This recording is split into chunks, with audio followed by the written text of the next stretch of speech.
Hello and welcome to WAOH TV. My name is Aaron Coleman, and today I'm here with Kimmy Henderson, the creator of the Bipolar Butterfly Project. Kimmy, welcome. Thank you for having me. Absolutely, glad to talk to you. First of all, take me back to how not only the Bipolar Butterfly Project started, but your career as an artist and like how this sort of evolved. Okay. Well, back in college, I started out with early childhood education. Then I had a really devastating car accident, which I suffered from PTSD, and it just derailed my path. Then I discovered I could paint after I found a window, after becoming a mom, actually, in the basement. And I tried painting and found out that I could do it. So I was self-taught. And it all changed when I painted a set of wine glasses for my old boss. I found my niche. So I built my brand, Makiki's Art, which was Mama and Aunt Kiki mushed together. And I went from selling through social media to shipping worldwide. I was featured in Success magazine. And I was offered to sell with a national brand store before I had my first major manic episode. So that derailed that. So another pivot. So during that first episode, I painted a butterfly, which represents metamorphosis, and self-growth. And for whatever reason, other than my manic brain, I painted the left side dripping away.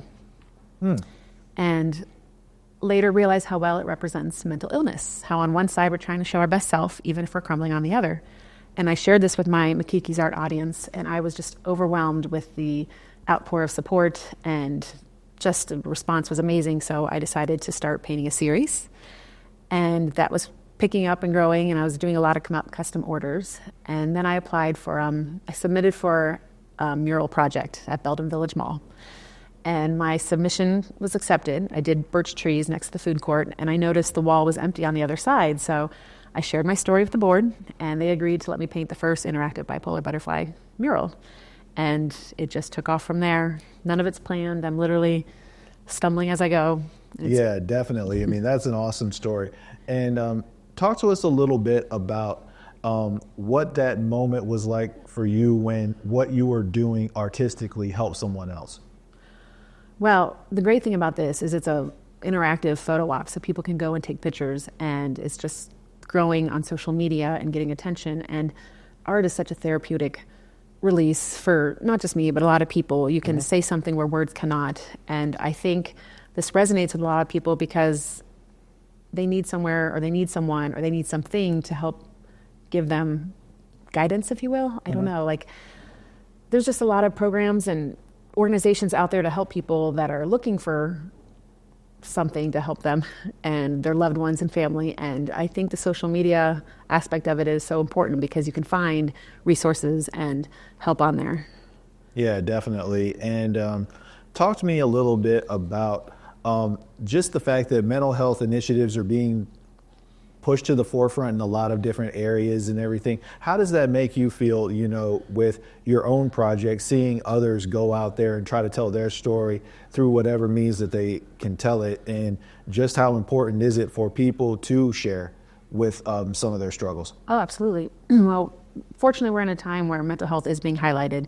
You have athletes and influencers and politicians and celebrities that are coming forward to share their story, and I think that's what helps people feel confident to hear that they're not alone. Other people are going through it, and it's giving a face to mental health and making people more comfortable to address it, because you see all these other people can relate, and you're like, I'm going through that too, and it just helps give people confidence and courage to seek treatment, because the one statistic I believe we can change is the 11-year average gap from onset of symptoms to treatment. 11 years. So wow. That's 11 years of, substance abuse and incarceration and crime and suicide. And if people are willing to seek treatment sooner, that will close the gap and there'll be less of that tragedy. And I think normalizing the conversation and giving people the courage, it's the stigma, I believe, is the number one prevention for people getting the help they need. So opening up about it and sharing is giving a voice, if you will, to people to not be afraid to share their story. Yeah, certainly. And you talked a little bit about the butterfly, kind of being that symbol of metamorphosis and change and growth and everything like that. Were there other animals or other things that you were kind of playing with the idea with, or was it always just the butterfly? It was always just the butterfly because, again, it was unplanned. I don't know what made me paint that butterfly with the drips, and honestly, that's just the focus I've had. My other work, I focus on trees and botanicals. It's all nature themed because I spend a lot of time in the Cuyahoga Valley National Park and a lot of it's a time great hiking. place. Oh my gosh, it's wonderful. We are so privileged to have that as such a local resource because nature is a big thing for mental health. If people need to get out and ground themselves, and there's statistics about how just being in nature helps your mental health. Yeah, and last question for you. Where can people get in touch with you? How can people support your work and support this project? The best way to reach me is through bipolar.butterflyproject.com. And there's a way you can connect there, and you can reach out about speaking gigs and installations. And I also teach paint classes. I'm not an art therapist, but I love teaching classes and giving people the opportunity to learn about the therapeutic qualities of creating. Well, I definitely appreciate your time, Kimmy. Thank you so much for coming down and sharing your story and the Bipolar Butterfly Project with us. Thank you.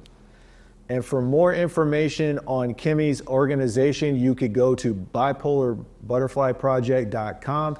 You could check her out on social media as well. You could also check out WAOH TV on social media as well. You could check out our YouTube page. You could check out Facebook and other quality organizations such as that. For Kimmy Henderson, I'm Aaron Coleman saying so long and thank you for watching.